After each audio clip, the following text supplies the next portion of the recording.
good afternoon guys. Ito guys, update natin guys ngayon guys ang natin ngayon ang ating mga tanim ni Kuya Mio.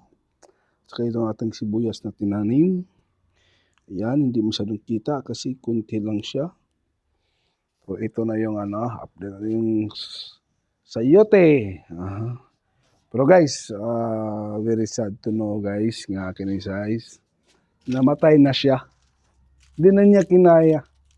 Namatay na yung ating melon.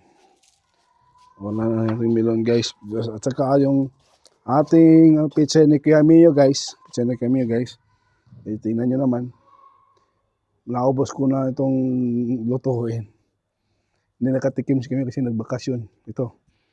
Kaso wala na tayong pangtanim nito kasi wala naman akong yung buto ng pizza. Si Kuya Mio lang magtanim nito eh. Yun.